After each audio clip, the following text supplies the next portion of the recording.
Hello cuties, welcome back to my channel बनीस वंशन and शानवांग वर्ल्ड। आप सब कैसे हो? आई विश आप सब अच्छे होंगे। मैं आज आप सबके पास माय पेरेंट्स पार्टनर का नेक्स्ट पार्ट लेकर आ चुकी हूँ। स्टोरी आपको जैसे भी लगे प्लीज़ मुझे कमेंट करके बताना बिल्कुल भी मत भूलिए। ओके, तो चलिए स्टार्ट करते हैं स्टोरी। हमने लास्ट पार्ट में देखा था कि विंग और वांगजी की डील फाइनल हो गई थी, बट वांगजी अभी भी शॉक था विंग को देखकर। पूरे 6 साल हो चुके थे विंग को वांगजी से दूर हुए, और इन 6 साल बाद आज पहली बार वांगजी ने विंग को देखा था। और ये देखकर वांगजी बहुत शॉक था, इतना कि वो अपने होश में भी नहीं था। वो बस विंग को घूरे जा रहा था, और विंग ये समझ रहा था। और वांगजी इस वजह से भी शॉक था क्योंकि विंग इतना बड़ा बिजनेसमैन बन चुका है। वो चाइना का टॉप बिजनेसमैन है। ये जानकर तो वांगजी और भी शॉक था, बट वांगजी अंदर से बहुत ही ज़्यादा खुश था कि विंग इतना बड़ा बिजनेसमैन बन चुका है। उसने अपनी लाइफ में इतनी सारे सक्सेस हासिल कर ली है वांगजी के बिना। वांगजी विंग की सक्सेस देखकर बहुत ही ज़्यादा खुश था। ऑफ कोर्स वो क्यों भला खुश नहीं होगा। हम जिससे प्यार करते हैं उसकी सक्सेस देखकर हमें अच्छा ही लगता है, हमें खुशी ही मिलती है। और वांगजी को भी इसी वजह से बहुत ज़्यादा खुशी मिल रही थी। वो खुश था कि इतने सालों बाद कम से कम वो विंग को देख तो पाया है। और देखो आज विंग कितना बड़ा बिजनेसमैन बन चुका है। बट पुरानी बातें सोचकर वांगजी फिर से अपसेट हो जाता है। वो अपने मन में कहता है, अगर सब कुछ ठीक होता तो कितना अच्छा होता ना। मैं विंग के साथ रह सकता था, अपनी लाइफ की शुरुआत कर सकते थे हम दोनों। बट देखो मेरी फैमिली की वजह से सब कुछ ख़राब हो गया। जाकर भी विंग के पास वापस नहीं जा सकता। मुझे तो लगता है कि विंग मुझसे नफ़रत ही करता होगा, क्योंकि उन सब के बाद शायद अगर विंग की जगह मैं होता तो मैं भी उससे नफ़रत ही करता।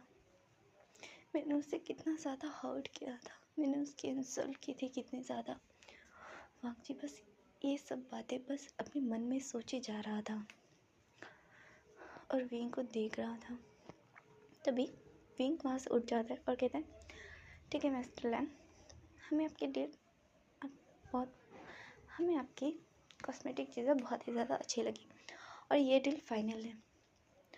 तो मैं आपसे इजाज़त लेना चाहता हूँ जाने की। ये सुनकर वांगजी कहता है जी। फिर वांगजी विंग को बाहर तक छोड़ता है और फिर वांगजी अपने कैबिन में चला जाता है। विंग के सामने तो उसने जैसे तैसे करके भी अपने आंसू रोक लिए थे, बट जैसे ही वो पीछे मुड़ के कैबिन में पहुंचा तो उसकी आंखों से आंसू गिरने लगे।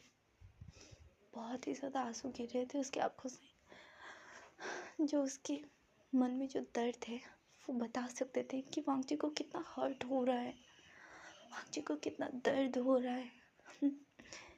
अरे उसका प्यार उसके सामने है, बट वो उसे गले नहीं लगा सकता। उससे प्यार के दो शब्द बोल नहीं सकता। वो कितना मजबूर है। वांगजी बस यही सोच रहा था। वांगजी कहता है, काश कोई ही ऐसा हो जो मेरी तरह ऐसी लाइफ हो जिसकी मैं अपने दुश्मन को भी ये कभी कर्ज ना करूं कि वो अपने प्यार से दूर हो जाए। ये कहकर वांगजी रो रहा था। दूसरी साइड विंग डेविल स्माइल कर रहा था। वो कहता है, आज तो शौक लगा है मान वांगजी, देखना आगे देखते जाओ मैं क्या करता हूँ तुम्हारे साथ। मैंने अगर तुम्हारी लाइफ को पूरी तरीके से हेल नहीं बना दिया ना तो मेरा नाम भी वेफोशियान नहीं। ये कहकर विंग डबल स्माइल करते अपने कार में बैठ गया और वो अपने ऑफिस के लिए निकल गया। हम देखते थोड़ी देर बाद का सीन। विंग ऑफिस में आ चुका था और वो अपने कैबिन में चला गया और वो सोचने लगा वांग जी के बारे में। वांग जी को देखकर उसे भी अजीब सी अलग सी बेचैनी हुई थी। वो जितना भी कह ले कि वो वांग जी से नफ़रत करता है, बट उसके कहने से सच नहीं बदल जाएगा ना कि वो वांग जी से प्यार करता है। वो इतना ज़्यादा प्यार करता था वांग जी से। वो कैसे कैसे अपने पहले प्यार को लोग कैसे भूल सकते हैं। जिस इंसान के लिए विंग ने खुद को बदल लिया, वो सबसे कहता रहता है कि वो वांग जी से नफ़रत करता है, जितना भी कह ले वो। बट हकीकत तो यही है ना, सच तो यही है ना, और सच कभी बदला नहीं जा सकता कि वो वांग जी से प्यार करता है, बेइंतहा प्यार करता है। वो उसकी प्यार की कोई हद नहीं है, कोई सीमा नहीं है। वो इतना प्यार करता है वांग जी से, वो चाहे अपनी फैमिली को या बाकी दुनिया वालों को कितना भी या वांग जी को कितना भी बोल ले कि वो उससे सिर्फ नफ़रत करता है, बट सच तो यही है ना कि वो वांग जी से प्यार करता है, बहुत ज़्यादा, हद से ज़्यादा वो वांग जी से प्यार करता है। बट कुछ चीज़ों की वजह से वो वांग जी को वो प्यार जता नहीं सकता। कुछ गलतफहमियाँ, कुछ मिसअंडरस्टैंडिंग उनकी लाइफ को इतना बदल चुका है कि वो दोनों ही अलग हो चुके हैं। वांग जी मजबूर है, मजबूरी की वजह से वो विंग के पास नहीं जा सकता और साथ में वो शर्मिंदा भी है उसने जो विंग के साथ किया उस वजह से। और दूसरी तरफ विंग को गुस्सा है कि वांग जी एक बार भी उसके पास वापस नहीं आया, उसने एक बार भी उसे सॉरी नहीं बोल दिया। वांग जी अगर एक बार भी विंग को सॉरी बोल देता ना, तो विंग तुरंत उसे माफ़ कर देता, अपनी सारी की गई इंसल्ट भूल जाता, अपने लिए जो कड़वी शब्द सुनी है विंग ने वो भी भूल जाता विंग वांग जी के प्यार के लिए। बट वांग जी ने उसे सॉरी तो दूर, उसके बाद से विंग ने वांग जी को कभी देखा ही नहीं है। इतने साल हो गए, 6 साल बाद उसने अपने प्यार को देखा है, पुराने प्यार को, जिससे वो इतना ज़्यादा प्यार करता था, जिसके लिए वो आज इतना बड़ा बिजनेसमैन बना है। कहने का तो वो ये कहता है कि उसे बदला लेने के लिए बना है, बट सच बात तो ये है कि विंग वांग जी के काबिल बनना चाहता था, इसी वजह से वो इतना बड़ा बिजनेसमैन बना है। क्योंकि वांग जी विंग की जिद थी वांग जी के काबिल बनना, क्योंकि वांग जी ने कहा था विंग से कि विंग वांग जी के काबिल नहीं है, और विंग की यही जिद थी कि उसे वांग जी के काबिल बनना है। और इसी जिद की वजह से आज विंग इतना बड़ा बिजनेसमैन बन चुका है। कहने को तो उसके सक्सेस के पीछे का रीज़न वांग जी ही है। वांग जी की वजह से विंग आज इतना बड़ा बिजनेसमैन बना है। बट विंग गुस्सा है, विंग वांग जी से नफरत नहीं करता, बट गुस्सा है उन सब बातों की वजह से, उन सब कड़वी बातों की वजह से विंग बहुत ही ज़्यादा गुस्सा है वांग जी से, और वो उस बातों का ही बदला लेना चाहता है वांग जी से। देखते हैं आगे क्या होता है। हम दूसरी साइड देखते हैं, वांग जी अभी भी रो रहा था, तभी उसके कैबिन का डोर नॉक होता है, तो वांग जी उस तरफ देखने लगता है, तो वहाँ पर शियांग खड़ा था। शियांग कहता है वांग जी, सुनकर वांग जी अपने आंसू पोंछ लेता है और फिर कहता है शियांग तो यहाँ क्या हुआ, कुछ बात है, कोई मीटिंग है क्या? ये सुन तो शियांग कहता है वांग जी कुछ भी नहीं हुआ है, था तुम अपसेट हो गए और तुम सैड फील कर रहे होगे, इसी वजह से मैं तुम्हारे पास आया हूँ वांग जी। ये सुनकर वांग जी शियांग को हक कर लेता है और वो रोने लगता है बहुत ही ज़्यादा, क्योंकि अब उससे और कंट्रोल नहीं हो रहा था। इंसान के सहने की एक लिमिट होती है, और वांग जी के वो सहने की लिमिट अब हद पार कर चुकी थी। उससे बहुत ही ज़्यादा पेन हो रहा था अपने दिल में, इसी वजह से वो बहुत ज़्यादा फूट फूट कर रो रहा था। और उधर श्रेयांग कहते हैं वांग जी तुम सैड मत हो, देखो विंग वापस आ गया, देखना जल्दी ही वो तुम्हें माफ़ कर देगा। ये सुनकर वांग जी कहता है नहीं श्रेयांग, वो मुझे कभी माफ़ नहीं करेगा, क्योंकि मैंने उसका दिल दुखाया है, मैंने उसे हर्ट किया है श्रेयांग, मैंने उसे अंदर से तोड़ दिया है। मुझसे कितना ज़्यादा प्यार करता था, बट मैंने उसे इतना ज़्यादा दर्द दे दिया श्रेयांक। वो मुझे कभी माफ़ नहीं करेगा। वो तो मुझसे नफ़रत करता होगा श्रेयांक, बहुत ही ज़्यादा नफ़रत करता होगा। और मैं इसके लायक भी हूँ श्रेयांक, मैं इसके लायक हूँ। सब मेरी गलती है। मेरी फैमिली अगर वैसा नहीं करती तो सब ठीक होता श्रेयांक। मैं नफ़रत करता हूँ अपनी फैमिली से, सिर्फ नफ़रत करता हूँ मैं उनसे। ये कहकर वांग रोने लगता है। वांग जी से कहता है, वांग जी तुम टेंशन मत लो, देखना जल्दी सब कुछ ठीक हो जाएगा, सब कुछ पहले जैसा हो जाएगा, और देखना विंग तुम्हें माफ़ कर देगा, क्योंकि वो तुमसे प्यार करता है वांग जी। ये सुनकर वांग जी कहते हैं, नहीं करता वो मुझसे प्यार श्रेयांक, वो मुझसे नफ़रत करता है, सिर्फ नफ़रत, तुम जितना भी कह लो। आज जैसे तैसे करके श्रेयांक वांग जी को शांत कराता है और वांग जी थोड़ा शांत हो जाता है। और फिर वहाँ पर अटैच, उसके केबिन के अटैच एक कमरा था, वहाँ पर जाकर रेस्ट करने लगता है, क्योंकि श्रेयांक ने कहा था वांग जी को रेस्ट करने के लिए, क्योंकि ज़्यादा रोने की वजह से वांग जी के सर में बहुत ही ज़्यादा हेडेक हो रहा था। इसी वजह से वो जाकर कमरे में रेस्ट करने के लिए चला जाता है। थोड़ी देर बाद का सीन, देर बाद श्रेयांक आता है और फिर वांग जी को एक टेबलेट देता है, और उसके बाद टेबलेट लेने के बाद वांग जी सोने लगता है। तभी श्रेयांक ने वांग जी के आज सारे मीटिंग कैंसिल कर दिए थे, क्योंकि वांग जी की तबीयत ठीक नहीं लग रही थी। इसी वजह से श्रेयांक ने सारे मीटिंग कैंसिल कर दिए थे। और इसके बाद वांग जी रेस्ट करने लगता है और वांग जी शाम को अपने घर के लिए निकल जाता है। आँखें रोने की वजह से सूज गई थी और इसकी आँखें रेड भी हो गई थी इतने ज़्यादा रोने की वजह से। वांग जी जब घर आया तो वांग जी के मॉम ने पूछा कि वांग जी क्या हुआ है तुम्हें, तुम्हारी आँखें इतनी सूजी हुई और लाल क्यों लग रही है।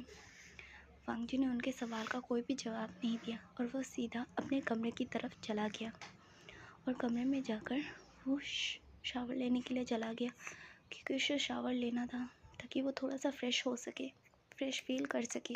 शावर लेने के आने के बाद उसने बिना डिनर किए हुए वो सो गया, क्योंकि उसके सर में अभी भी हेडेक हो रहा था।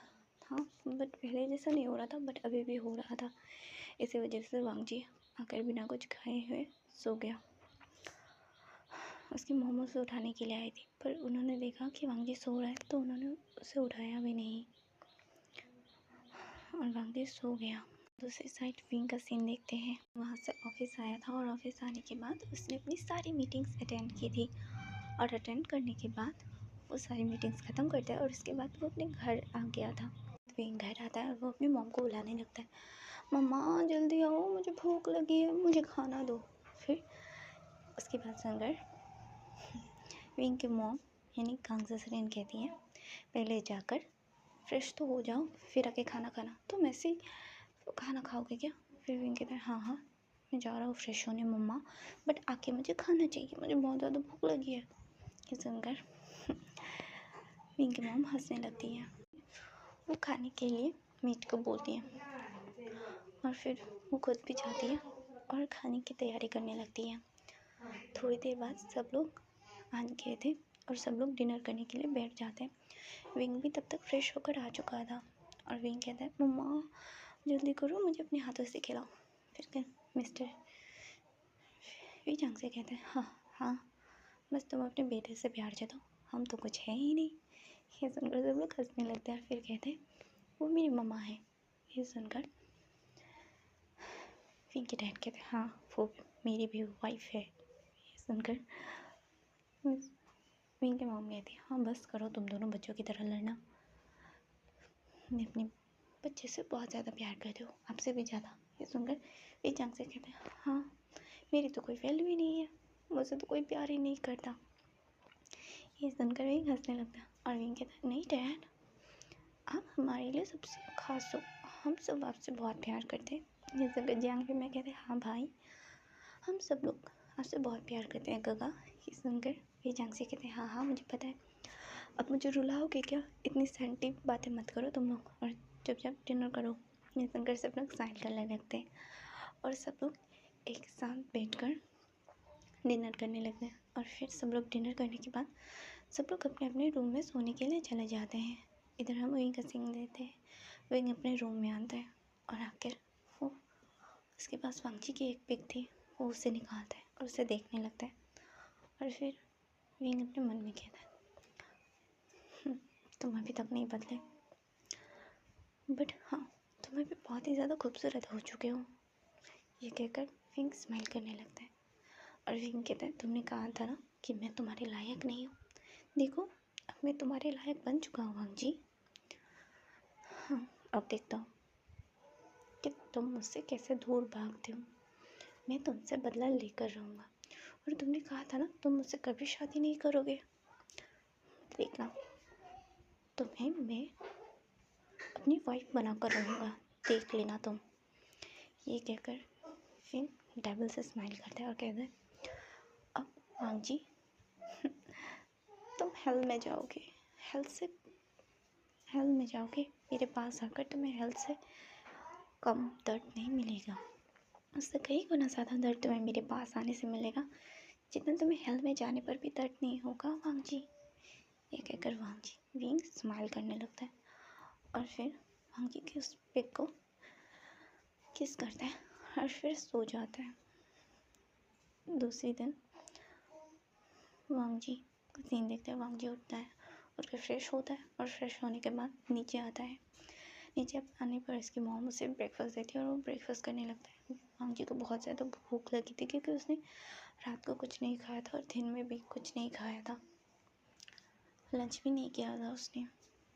और फिर वो ब्रेकफास्ट करने लगता है जल्दी जल्दी। ब्रेकफास्ट करने के बाद वो अपने ऑफिस के लिए निकल जाता है क्योंकि उसके ऑफिस का टाइम हो चुका था। वो ऑफिस में आता है और श्रेयांक से पूछा, श्रेयांक कल जो मीटिंग कैंसिल की थी आज तुमने अरेंज की है ना वो सारी मीटिंग्स? तो श्रेयांक कहता है, हाँ वांगजी मैंने सारी मीटिंग्स अटेंड कर लिए हैं, मतलब अरेंज कर लिया, वो आज सारी मीटिंग जो कल नहीं हुई थी वो आज होगी। ये कहकर वो मीटिंग कर लेते हैं और आज की मीटिंग जो थी वो भी आज करेंगे। ये सुनकर ये कहता है वांगजी, तो श्रेयांक हाँ कर देता है और थोड़ी देर बाद उनकी मीटिंग स्टार्ट हो जाती है। वांगजी आज सारा दिन काम करता है, वो सारी मीटिंग्स को क्लियर करता है जो आज की और कल की थी। सारी मीटिंग्स ख़त्म करने के बाद वो एक रेस्टोरेंट आता है क्योंकि आज उसे घर में खाना नहीं था, इसी वजह से वो रेस्टोरेंट आया था और वो रेस्टोरेंट में खा रहा था, बैठ कर डिनर कर रहा था। और इत्तेफाक से देखो वहाँ पर वांगजी भी आया था, सॉरी आई मीन विंग भी आया था। और विंग भी एक मीटिंग के लिए आया था और वो लड़की थी। वांगजी की नज़र जब विंग पर गई ना तो ये देखकर विंग को देखकर वांगजी शॉक्ड हो गया क्योंकि विंग के साथ एक लड़की थी। वांगजी को सैड फील हो रहा था क्योंकि विंग के साथ एक लड़की थी और विंग उस लड़के के साथ बहुत ज़्यादा हंस हंस के बातें कर रहा था और वांगजी को इससे हर्ट हो रहा था बहुत ज़्यादा। जैसे तैसे करके अपना डिनर ख़त्म करता है और डिनर ख़त्म करने के बाद वो वहाँ से निकल जाता है और विंग ने वांगजी को देख लिया था कि वांगजी विंग को देख रहा था और उस लड़की को। और विंग अपने मन में डेविल स्माइल करता है और कहता है, तुम्हें मुझे पता है तुम्हें हर्ट हो रहा है, मुझे नहीं पता कि तुमने आखिर किस वजह से उस दिन वो सब कहा था, बट वांगजी तुम्हें उसकी पनिशमेंट तो मिलेगी क्योंकि तुमने कहा था। तुम अगर मुझे बता देते कि क्या हुआ है तो आज हम दोनों साथ में होते, बट तुमने मुझे हर्ट किया है, उसका रिवेंज तो मैं तुमसे लेकर रहूँगा चाहे कुछ भी हो। और हाँ तुम्हें अपने पास भी ला कर रहूँगा। तुम्हारी फैमिली जो इतना ज़्यादा घमंड करती है ना, मैं उनका घमंड भी तोड़ूँगा, तुम्हें अपने पास लाऊंगा, अपने साथ रखूँगा, अपना हस्बैंड बनाकर, देखना वांगजी।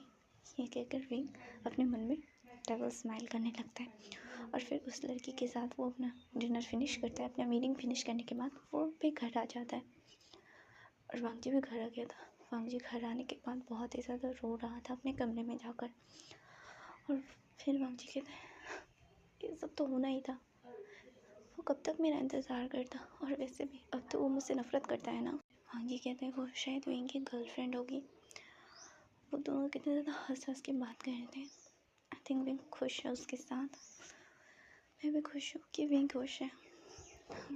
कम से कम वो उससे प्यार तो करेगी ना, शायद विंग भी उससे बहुत प्यार करता होगा। ये कहकर वांगजी रो रहा था। और क्यूटीज, मैं आज की स्टोरी यहीं पर ख़त्म करती हूँ। ओके, मिलते हैं नेक्स्ट स्टोरी के साथ। Bye bye.